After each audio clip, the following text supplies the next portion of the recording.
Commander Vexthal stepped into the massive chamber of the Galactic Military Tribunal. His armored boots echoed against the polished floor as thousands of alien species watched from the observation decks above. The air hummed with translator, devices working overtime to convert his words into hundreds of different languages. The Catherian warrior had seen more battles than most beings could count. Scars from plasma burns marked his dark carapace, and his 6 compound eyes had witnessed the rise and fall of entire civilizations. But today, those same eyes held something different, something that made even the most hardened council members shift uncomfortably in their seats. Chancellor Morden towered above the proceedings from his crystalline throne. The ancient being's body pulsed with soft blue light as he spoke through the neural link system that connected all council members.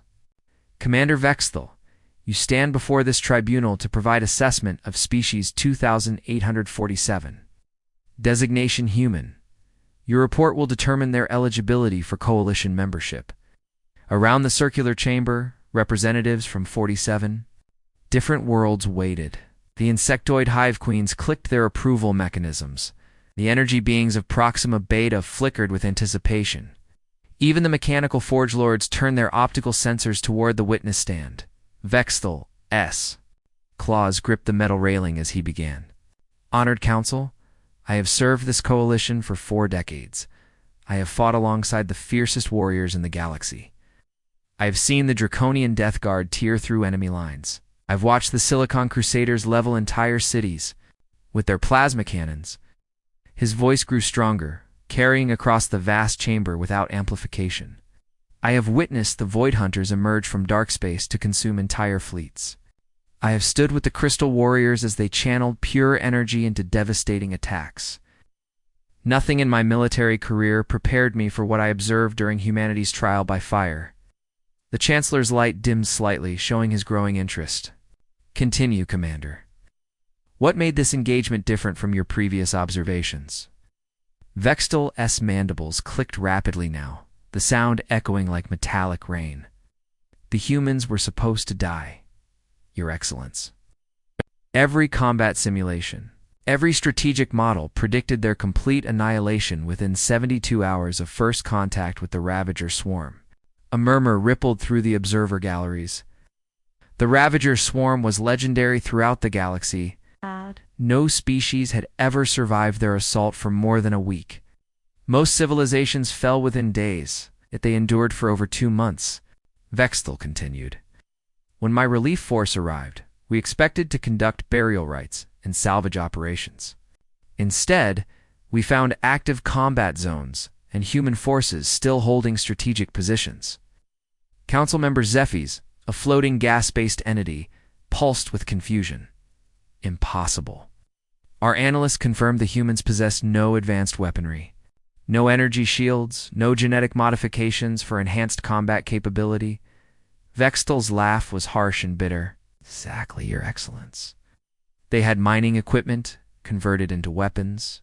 They wore construction gear as armor, medical. Supplies came from veterinary clinics. By every logical standard, they should have been extinct. He paused, letting his words sink in before continuing. But there they were, bloodied, exhausted, running on stimulants and sheer determination. Private Duhane greeted my landing force with a smile and a joke about us being late to the party. His left arm was in a makeshift sling, his helmet was cracked, and he was using a welding torch as a sidearm. The chamber fell silent except for the hum of life support systems and translator devices. I asked him how they had survived so long against impossible odds. Vexthal said, his voice dropping to almost a whisper that somehow carried to every corner of the massive room. Do you know what he told me, Honored Council? Chancellor Morden leaned forward in his throne. What did the humans say, Commander? Vexthal's 6 eyes focused on different sections of the chamber as he spoke. He said we had no choice. These people are counting on us, not his fellow soldiers, not his commanding officers. The civilians, the children, the elderly, the wounded. He was willing to die for beings he barely knew because they needed him. The silence stretched longer now. Several council members exchanged glances through their neural links. I have studied the combat records of every species in this coalition, Vexel continued. We fight for territory, for resources, for survival, for honor. And the humans fought for something I had never encountered in 4 decades of warfare. Fought for love. It's not romantic love, but something deeper.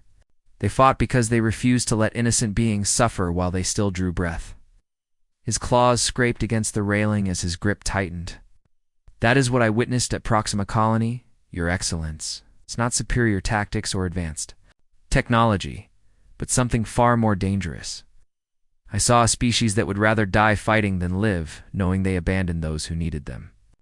Chancellor Mordensleit pulsed steadily as he processed this information. And this troubles you, Commander.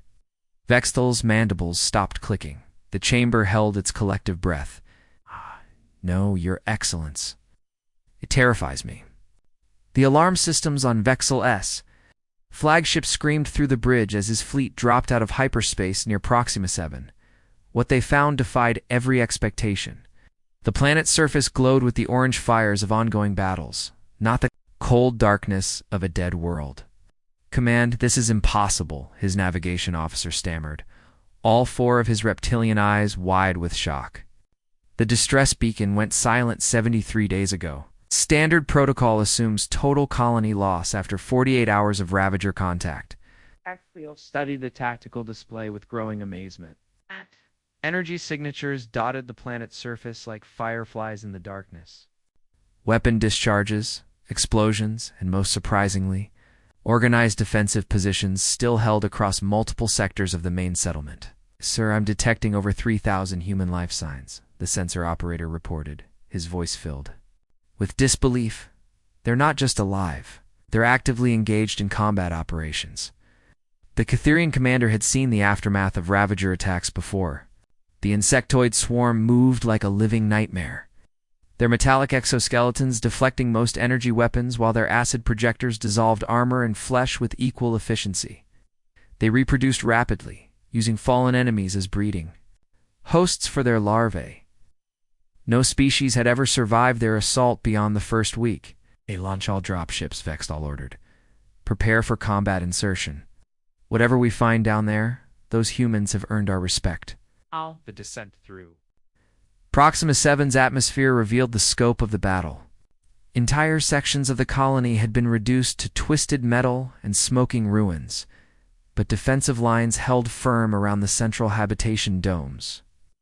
Makeshift barricades constructed from mining equipment, transport vehicles, and even furniture created a maze of fortified positions. Vexel's dropship touched down in a crater that had once been the colony's main landing pad.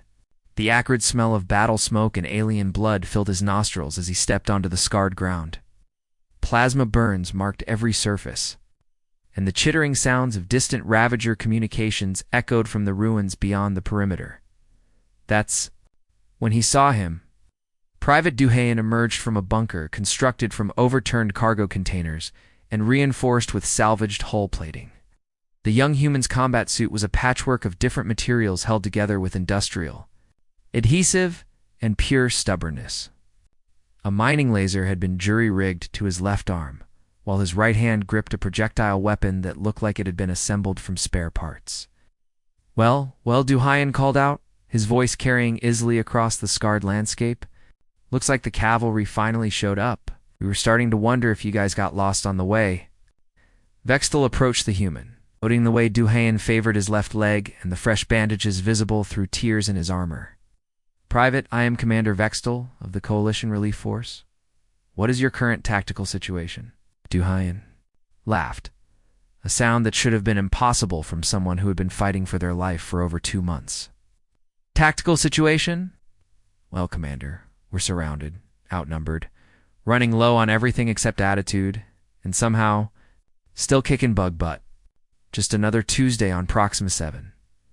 Behind him, Lieutenant Hai-Jin appeared from a communications bunker. Her helmet cracked, but her eyes sharp and focused. She was coordinating civilian work crews who were reinforcing defensive positions with whatever materials they could scavenge. Children as young as 10 years old carried ammunition boxes, while elderly colonists operated improvised weapon systems. Sir, she reported to Duhayen, Sector 7 is holding steady. The Ravagers tried another probe attack 20 minutes ago, but Taemin's team sent them packing. We're down to about 30% ammunition reserves, but the new acid-resistant barriers are working better than expected. Vexel watched in fascination as Sergeant Taemin emerged from what appeared to be a Ravager corpse, his arms loaded with salvaged equipment. The human had been stripping weapons and armor from fallen enemies, converting their own technology against them. "Check this out," Taemin called out, holding up a curved blade that still dripped with corrosive fluid. "These things use bioelectric fields to power their weapons. Hook it up to our power grid, and we've got ourselves some serious firepower."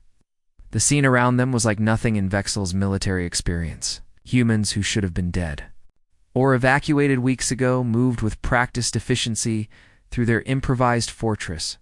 They had turned the colony's industrial equipment into weapons, its construction materials into armor, and its agricultural systems into supply lines. A young medic named Gieho rushed past, carrying medical supplies salvaged from the veterinary clinic. "Commander Vextel, sir," he said, pausing briefly. "If your people have any medical nanobots, we could really use them. We've been making do with whatever we can find, but some of our wounded need more help than bandages and hope." Struck Vexel most was not the humans' resourcefulness, but their spirit. These people had been fighting an impossible battle for over 2 months. Yet they greeted his arrival not with desperate relief, but with genuine happiness to see allies join their cause. Private Duhaen Vextel said, "How have you maintained morale under these conditions? My tactical computers indicate your survival probability should have reached 0 47 days ago." Duhaen grinned, gesturing toward the defensive perimeter where humans and now coalition forces worked side by side. "Commander, when you're fighting for your family, for your friends, for people who are counting on you to keep them safe, failure isn't really an option. We don't fight because we think we can win. We fight because it's the right thing to do." The simplicity of that statement hit Vextel like a physical blow. These humans weren't superhuman warriors or technologically advanced soldiers. They were ordinary people who had chosen to stand against the darkness because someone had to. And they happened to be the ones who were there. The ground shook beneath Vexel's feet as another Ravager artillery shell exploded nearby, sending chunks of concrete and twisted metal flying through the air. He had positioned himself at the forward observation post to better understand human combat tactics. But what he witnessed in the next few minutes would haunt him for the rest of his long life. The Ravager assault began at dawn, just as it had every day for the past 74 days. Wave after wave of the metallic insects poured over the defensive barriers like a living tide of death. Their razor-sharp mandibles clicked in perfect synchronization while acid projectors dissolved anything in their path. This attack was different, though. Bigger, more coordinated. The swarm had brought heavy assault units. Creatures the size of armored vehicles with weapon systems that could punch through coalition battleship hulls. Vextel's combat computer immediately calculated the odds. 0% survival probability for the human defenders. Standard military doctrine demanded immediate retreat to secondary positions. Every rational tactical analysis pointed to the same conclusion. This position was lost. That's when he saw Corporal Mindash. The young medic sprinted across the killing field as plasma bolts and acid streams earned the air around her into a deadly light show. Her target wasn't a wounded human soldier or even a coalition ally. She was running toward a Ravager scout that had been caught in its own force's crossfire, its lower leg completely severed by friendly fire from the creatures behind it. "Medic, what are you doing?" Excel shouted through his translator, his voice barely audible over the sounds of battle. "That's an enemy combatant." Mina didn't even slow down as she slid into cover beside the wounded alien.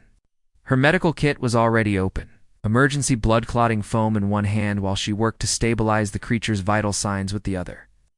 "My job," she called back, her voice steady, despite the chaos around them. The Ravager scouts. Compound eyes fixed on the human medic with what could only be described as confusion. Its species had no concept of treating enemy wounded. Yet here was this small, fragile human risking her life to save a creature that had been trying to kill her moments before. Why? The Ravager managed to communicate through its biological radio organs, the sound like static mixed with grinding metal. Min-Ah looked up from her work, sweat and dirt streaking her face. Because you're hurt, and I'm a medic. That's all that matters right now. Vexthal watched this impossible scene unfold while his tactical displays screamed warnings about the deteriorating battle situation. Captain Jae-sung's squad had been cut off from the main defensive line. 30 Ravagers surrounded their position in a tight circle, moving closer with each passing second. His ammunition counter showed 0 rounds remaining across all squad members. This was it. The moment when professional soldiers made their peace with death and prepared for extraction or surrender. Vexthal had seen it countless times across dozens of battlefields. Even the bravest warriors eventually reached their breaking point. Instead, Captain Jae-sung stood up in full view of the enemy and did something that made Vexthal's combat algorithms crash completely. He started to sing. The melody was ancient, something that sounded like it came from humanity's earliest days. The words were in an old Earth language that Vexthal's translator couldn't immediately process. But the emotion behind them needed no translation. It was defiance given voice, hope transformed into sound. A declaration that some things were worth dying for. One by one, the other humans joined in. Private So-young's young voice harmonized with Sergeant Dongwoo's deep bass. Corporal Ki-hoon added his tenor while Lieutenant Sun-hee provided a haunting countermelody. Their voices rose above the sounds of battle, carrying across the scarred battlefield like a battle cry from humanity's warrior past. The Ravagers stopped advancing. For the first time in recorded galactic history, the swarm hesitated. Their programming couldn't process what they were witnessing. Logical opponents fled or surrendered when faced with impossible odds. They didn't sing about it. That moment of confusion was all the humans needed. Fix bayonets. Jae-sung roared, pulling a sharpened metal blade from his belt and attaching it to the end of his empty rifle. If we're going out like warriors. The entire squad responded as one, producing improvised blades from whatever materials they had available. Kitchen knives, sharpened rebar, broken pieces of hull plating, transformed into cutting edges. They had no ammunition, no heavy weapons, no hope of survival. They charged anyway. Private So-young led the assault, her war cry joining the song that still echoed across the battlefield. She was barely 18 years old, small even by human standards. Facing a Ravager warrior twice her height and 3 times her weight, the creature's acid projectors swiveled toward her. Preparing to dissolve this tiny threat in seconds, So-young didn't slow down. She dove under the creature's weapon systems, rolled between its legs, and drove her sharpened pipe directly into the soft joint where its head connected to its thorax. The Ravager toppled backward, its death throes sending acid streams harmlessly into the sky, the sight of their smallest member taking down a full-grown warrior seemed to ignite something primal in the other humans. They crashed into the Ravager lines with a fury that transcended rational thought.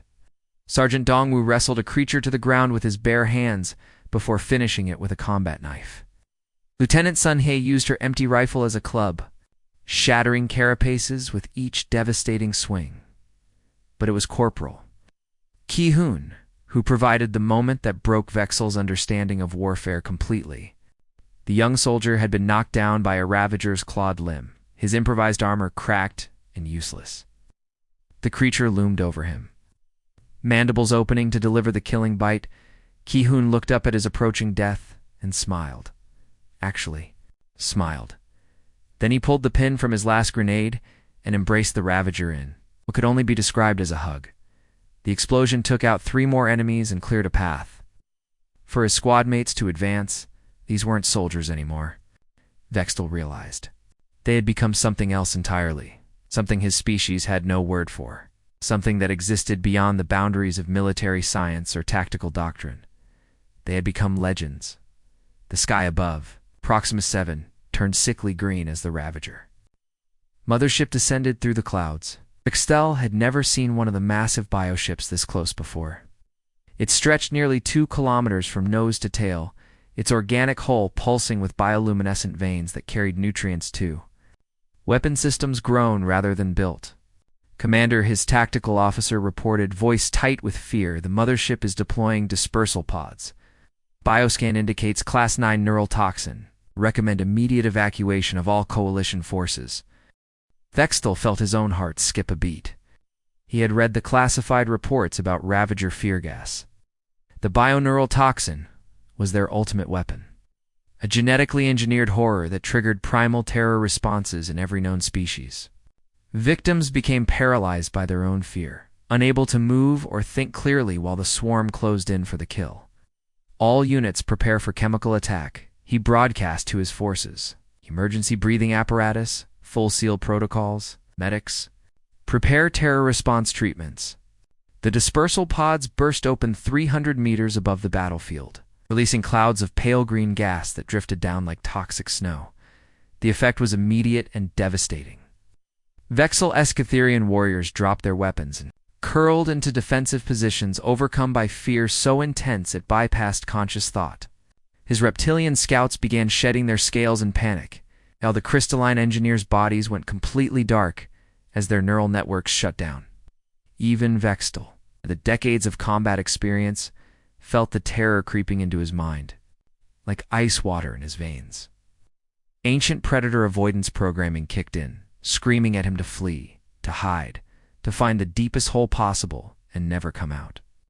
His hands shook as he fought to maintain control of his own body. Then he heard laughter. Sergeant Wu Jin stood in the middle of the green cloud, his breathing mask dangling unused around his neck. The fear gas swirled around him like a living thing. But instead of falling to his knees in terror, the human soldier was actually chuckling. Seriously? Wu Jin called out to the descending Ravager forces. This is your secret weapon, fear gas? He took a deep breath of the toxic air and grinned. Boys, I think these bugs have never been to a horror movie. They don't know what real scary looks like. Other human voices joined in from positions across the battlefield. My little sister's bedtime stories are scarier than this, laughed Private J-Ho, chambering around in his improvised weapon. At least the monsters under her bed had decent special effects. Vextel watched in amazement as human soldiers continued their operations, while breathing the same toxin that had reduced his elite warriors to whimpering children. The fear gas wasn't just failing to stop them, it was making them angrier. Corporal Dayun emerged from a bunker, her entire body trembling with what should have been paralyzing terror. But instead of cowering, she channeled that fear into pure aggression. You want to see scared? She screamed at the approaching Ravagers. I'll show you scared. She grabbed a handful of Ravager plasma grenades they had salvaged earlier and sprinted toward the enemy heavy weapons position. Her hand shook so badly she could barely grip the devices, but somehow that made her more dangerous, not less. The fear-induced adrenaline gave her speed and strength that defied human biology. The first grenade took out a Ravager artillery unit the size of a small building. Second destroyed their ammunition depot. The third cleared a path through their defensive line. Dayun stood in the middle of the explosions, her terrified screams somehow transforming into victory cries as enemy positions disintegrated around her. But the moment that broke, Vextel's understanding of everything he thought he knew about warfare came from an unexpected source. Through the chaos of battle, he saw a small figure moving between the paralyzed coalition soldiers. Su Ben, barely 12 years old, had organized the other colony children into impromptu rescue teams. Come on, guys, she called to her friends, her young voice cutting through the sounds of battle. The aliens are too scared to move. We need to help them. Vextel watched in stunned silence as human children crawled through active combat zones, dragging wounded soldiers to safety.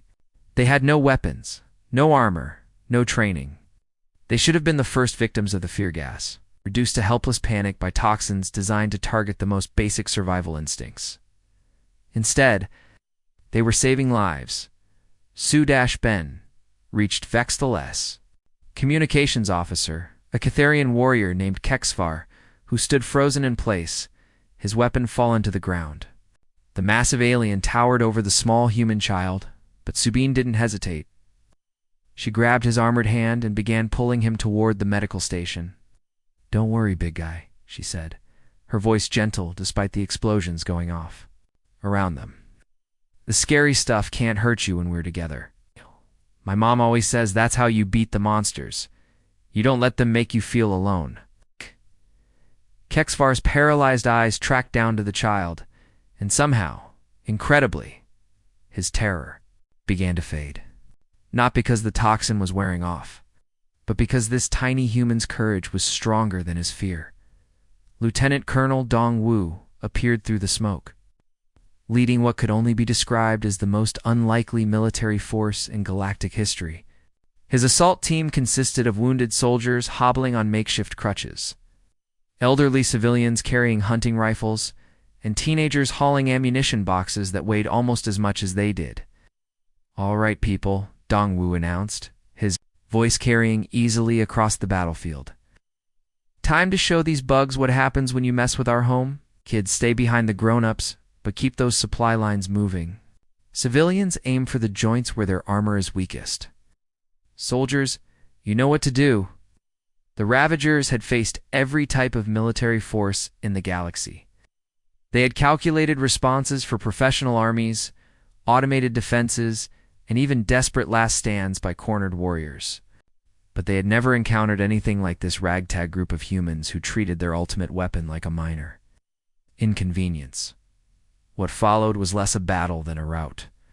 The humans didn't just fight, they fought with joy, with laughter, with songs and jokes, and the kind of camaraderie that turned individuals into something larger than themselves. They passed ammunition with one hand while helping wounded aliens with the other. They told jokes between firefights and shared their last rations with enemy prisoners. When the last Ravager fell, the battlefield fell strangely quiet. The fear gas had dissipated, leaving behind only the smell of victory and the sound of human voices singing old songs from their homeworld. Vexthal stood in the middle of it all, surrounded by the impossible sight of the galaxy's most feared predators defeated by a species that had barely discovered faster than light travel. The humans had done more than win a battle, had redefined what winning meant. The massive tribunal chamber fell silent as Vexthal prepared to deliver his final assessment. Representatives from 47 worlds leaned forward in their seats. Optical sensors and sensory organs focused on the battle-scarred Catherian commander. The air itself seemed to hold its breath as he gathered his thoughts. "Honored Council," Vexthal began, his 6 eyes scanning the assembled dignitaries. "For the past hour I have described humanity's combat capabilities. You have heard about their tactical innovations, their refusal to surrender, their ability to fight beyond logical limits. But you are asking me the wrong question entirely." Chancellor Morden's crystalline form pulsed with irritation. "Commander, this tribunal has been convened to evaluate Species 2847's military readiness for coalition membership. What other question could possibly be relevant?" Vexthal's claws scraped against the witness stand as he straightened to his full height. "The question you should be asking, Your Excellence, is whether we are worthy to fight alongside them." Chamber erupted. Delegates from the warrior cultures of Draco's Prime roared their outrage while the mechanical forge lords processed this statement with clicking sounds that resembled confused laughter. The energy beings of Zeta Reticuli flickered rapidly, their light patterns indicating extreme agitation. Chancellor Morden's voice boomed through the neural network, forcing order back into the assembly. "Commander, explain yourself. These humans are a primitive species barely capable of interstellar travel. How could they possibly be superior? 2 coalition forces?" Vexthal waited for the murmurs to die down before continuing. "Because when the battle ended, Your Excellence, their first concern wasn't counting their victories.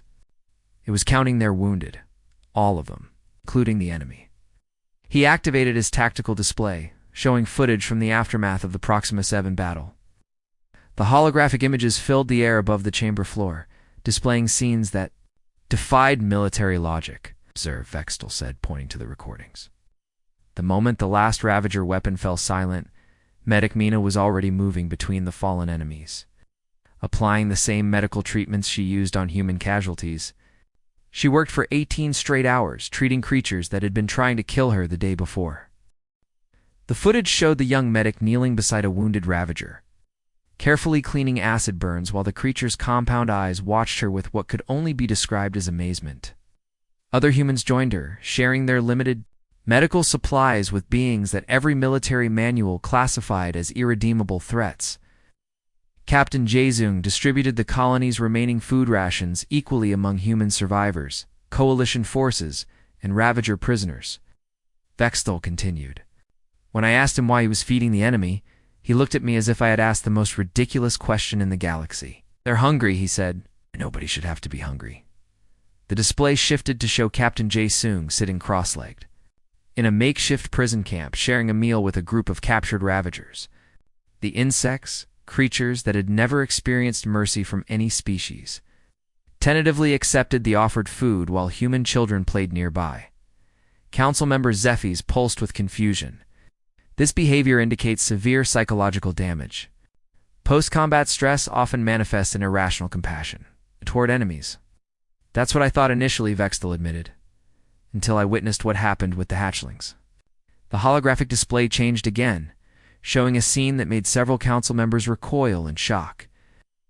17 young Ravagers, barely past their larval stage, huddled together in what had been the colony's nursery. Their parents had fallen in battle, leaving them orphaned in a hostile environment.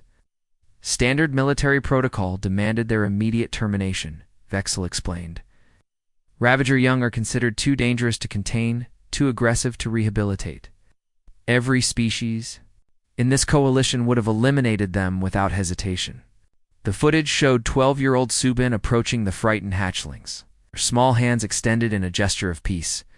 The young Ravager's defensive postures gradually relaxed as she spoke to them in soothing tones, offering them food and toys salvaged from the colony's wreckage. The humans adopted them, Vexthal said, his voice filled with wonder even months after witnessing it, not as prisoners or research subjects, but as children who had lost their families. They gave them names, taught them games, included them. In their daily activities, those hatchlings, bred for warfare and destruction, learned to laugh. The chamber fell completely silent. Even the mechanical delegates stopped their constant processing sounds. Within 2 weeks, those young Ravagers were helping with colony reconstruction, Vexthal continued. They used their natural acid production to help clear debris, their strength to move heavy materials, their keen senses to locate survivors in the rubble. They chose to help the very species their parents had tried to destroy. Chancellor Morden's light dimmed as he processed this information. Are you suggesting these humans somehow reprogrammed enemy biological imperatives? No, Your Excellence. They simply showed them a different way to live. When the rescue ships arrived to evacuate Ravager survivors, something unprecedented happened. The creatures refused to leave. The display showed the final scene from Proxima 7, Ravager adults and their newly adopted human families standing together as evacuation ships waited in orbit. The insects had formed a protective circle around the human children, their acid projectors modified to spray harmless bioluminescent displays instead of deadly toxins. 3 entire swarms, Your Excellence. Over 12,000 Ravagers have formally requested integration into human colonial society. They didn't surrender to superior firepower or advanced technology. They surrendered to something they had never encountered before: unconditional acceptance. Vexthal deactivated the display and faced the council directly. You want to know if humans are adequate warriors? They are the most dangerous opponents I have ever encountered. Not because they fight without fear, but because they fight without hate. They face enemies that want to destroy everything they love, and they respond by trying to save those same enemies. The Catherian commander's voice grew stronger as he delivered his final assessment. Every species in this galaxy fights for survival, for territory, for resources, for dominance. Humans fight for something far more powerful. They fight for the dream that everyone, even their enemies, can be better than they are. He paused, letting his words echo through the vast chamber before continuing. In my 4 decades of military service, I have seen civilizations rise and fall. I've watched species extinct themselves through endless warfare. I've witnessed the cycle of violence consume entire star systems. But on Proxima 7, I saw something different. I saw the cycle broken. Chancellor Morden leaned forward in his throne. What exactly are you recommending, Commander? Vextel's mandibles clicked with certainty. I recommend that humanity not be invited to join our coalition, Your Excellence. I recommend that we petition them to allow us to join theirs. They possess something we have lost in our endless conflicts, the wisdom to know that true victory comes not from defeating your enemies, but from turning them into friends. The chamber remained silent for long moments as the council processed this unprecedented recommendation. Finally, Chancellor Morden spoke. Commander Vextel, in 3,000 years of coalition history, no species has ever been invited to assume leadership upon first contact. The implications of your recommendation are staggering. The implications of refusing it are worse. Your Excellence, the galaxy is changing. The old ways of warfare and conquest are leading us toward mutual destruction. Humanity offers us a different path forward. The question is whether we are wise enough to take it. The vote was called immediately. One by one, representatives from 47 worlds cast their decisions. When the count was finished, the result was historic. Unanimous approval. For the first time in galactic history, species barely capable of interstellar travel was invited to lead the most powerful military alliance in known space. Not because of their weapons or their technology, but because of their humanity. 3 months later, when the human delegation arrived at Coalition headquarters, they brought with them representatives from 6 former enemy species, including the Ravager hatchlings from Proxima 7. The age of endless warfare was ending. The age of hope had begun. The end.